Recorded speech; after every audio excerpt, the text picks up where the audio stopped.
Buat sarapan pagi. Karena makan pagi, ya, makan pagi merupakan makanan obat ya. Walaupun sedikit harus kita makan supaya kita tidak sakit perut. Nah, anak ibu semua, di sini kita seperti biasa belajar apa hari ini kita? Hari ini kita belajar bahasa Indonesia. Hari ini kita belajar bahasa Indonesia. Nah, anak ibu semua, untuk memperoleh keberkahan kita hari ini dalam menerima materi pelajaran hari ini, alangkah baiknya kita berdoa terlebih dahulu. Nah, di sini anak ibu kita akan berdoa sekalian ice breaking. Nah, siapa yang mau bikin? Ya, boleh maju.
Kemarin sudah kita belajar tentang teks narasi juga.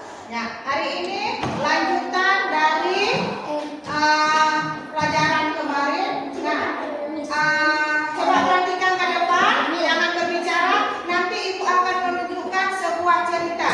Di sini ada cerita yang bisa kita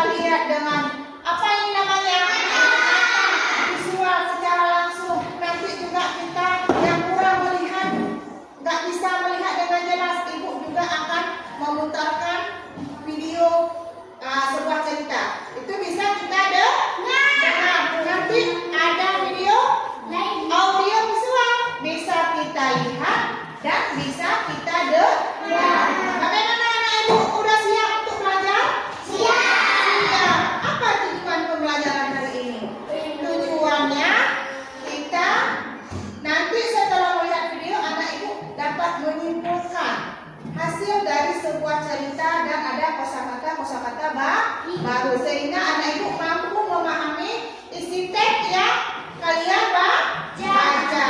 Ya? Boleh? Bisa makan? Bapak bagaimana? Nah, ya. Apa namanya? Udah konsentrasi untuk belajar? Mau kita tepuk konsentrasi? Ya, tepuk konsentrasi. Tepuk. Oke. 1,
Udah.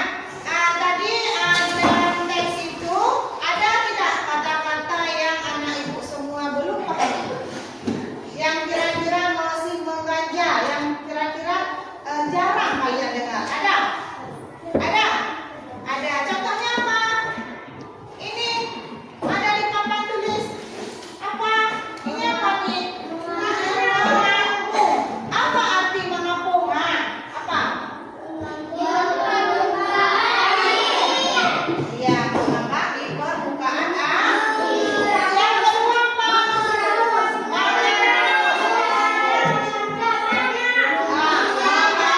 dalam jumlah banyak. Yang ketiga apa?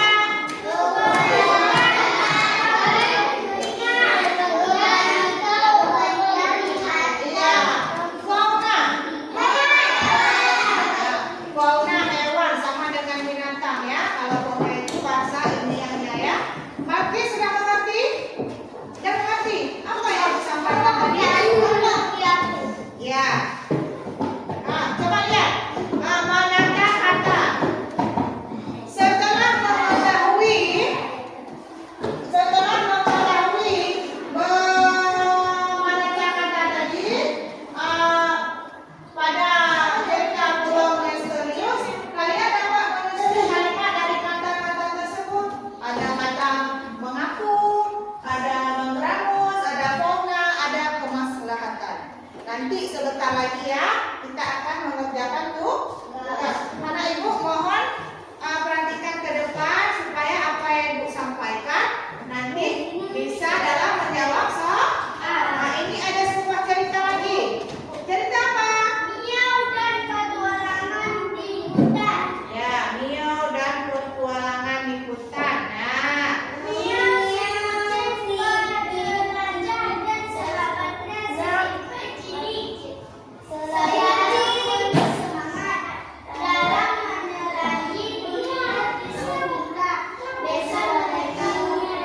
mereka sering berpetualangan ke hutan, sungai, dan menemukan keindahan alam serta bertemu dengan hewan dan tumbuhan menarik. Suatu hari ketika mereka tengah menelusuri sebuah hutan yang lebat, mereka tersesat dan mulai merasa cemas.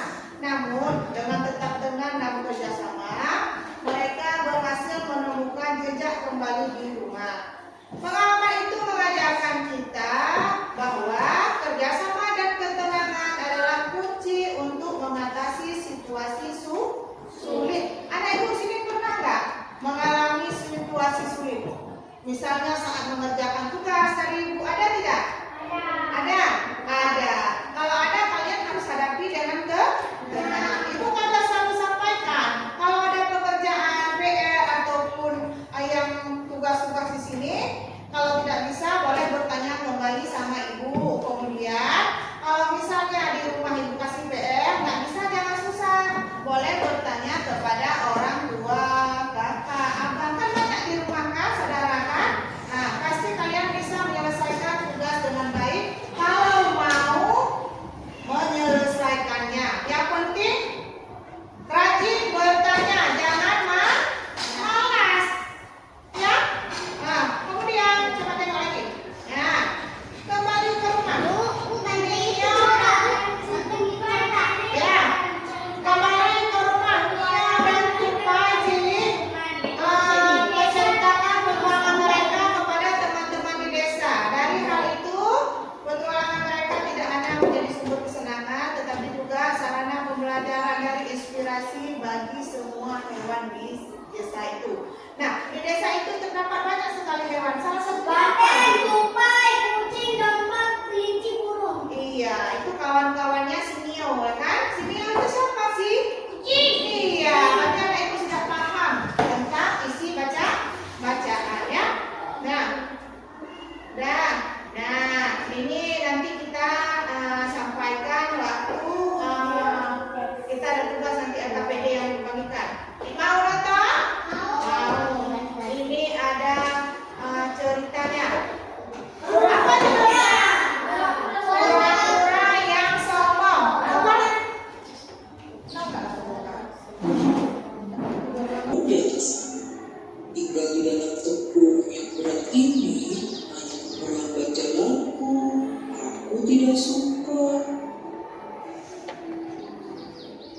Tak lama kemudian, ia melihat sepasang burung merpati di pinggiran danau dan terlintas ide untuk meminta bantuan mereka. Hei burung merpati, bisakah kau membantuku untuk berenang?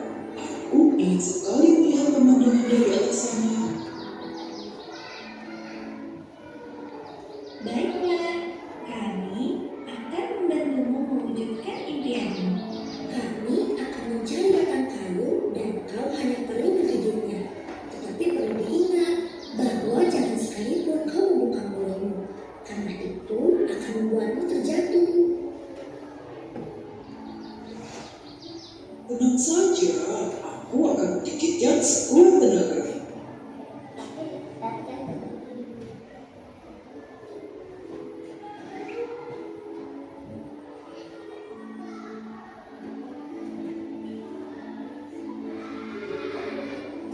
Setelah Nah, anak ibu, setelah kita menonton tadi, dapat melihat semua di sini? Dapat mendengar? Dapat. Apa kesimpulan yang dapat kita ambil dari cerita kura-kura yang sombong? Apa kesimpulannya? Apa kesimpulannya, Jinan? Apa kesimpulannya? Iya, kesimpulannya kita tidak boleh sombong. Kita harus mendengarkan nasihat orang lain. Nah, anak ibu berarti sudah bisa memahami isi dari cerita yang pertama tadi. Kemudian juga sudah bisa memahami isi dari video tadi. Itu latarnya di mana? Di sebuah apa? Di sebuah hutan. Di hutan itu ada apa, Janek? Ada sungai, ya kan? Itu merupakan latar tempat terjadinya cerita kura-kura. Kemudian tokoh-tokohnya siapa aja di situ?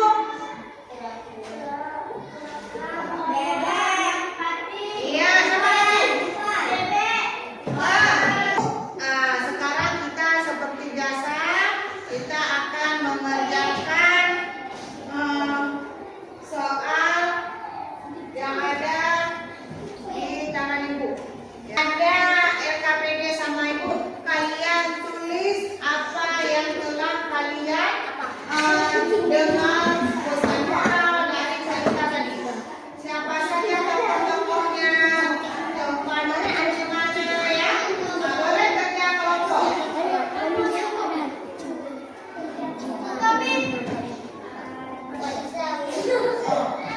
Ya, kamu satu dua, ini satu dua, ya, bekerja sama. Boleh bekerja sama seperti kura-kura dan merpati tadi, dia bekerja sama ya.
kerjasamanya?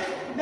Enggak. Oh, dah Kalisa silakan sama Faris.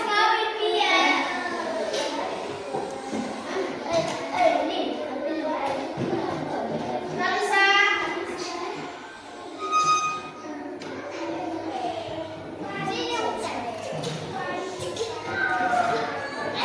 Dah, anak ibu coba perhatikan ke depan. Simak.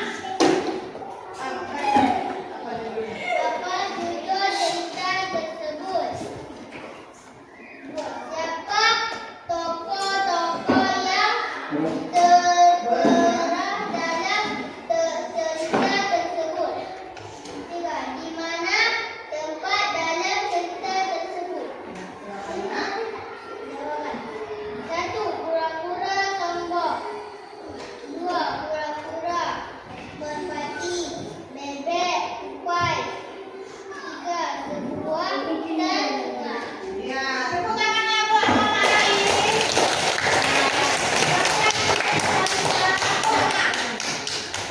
Dalam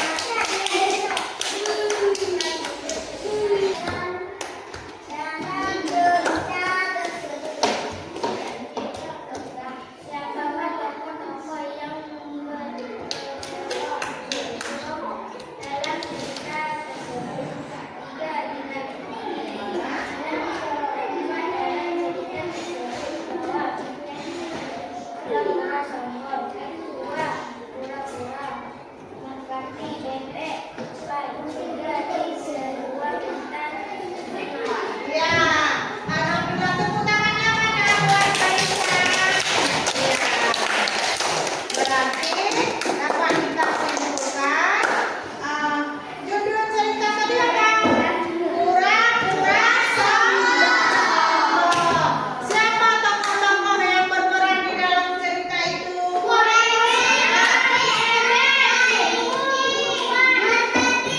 Iya, merpati. Yang ketiga, di mana tempat terjadinya cerita? Di sebuah hutan. Tentunya di situ ada sungainya. Nah, anak ibu, dengan berakhirnya materi kita hari ini, maka berakhir pula ya kan acara apa materi kita hari ini. Anak ibu nanti kalau misalnya mau istirahat, tolong jajannya jangan sembarangan. Harus beli makanan yang sehat tanpa pemanis buatan dan penyedap. Karena banyak sekali anak-anak SD sekarang banyak kena penyakit ginjal akibat jajan sembarangan. Bawa bekal dari rumah, bawa minum dari rumah karena masakan ibu itu lebih sehat dibandingkan yang kita beli di luar. Uang jajannya pun kita sisihkan untuk kita tabung. Kalau sudah banyak kita bisa beli sesuatu barang yang kita inginkan. Nah, anak ibu untuk kegiatan selanjutnya, kelompok selanjutnya masih tentang teks naratif. Alhamdulillah tadi anak ibu sudah bisa memahami sedikit banyaknya tentang teks naratif, sudah bisa tahu dalam sebuah cerita itu apa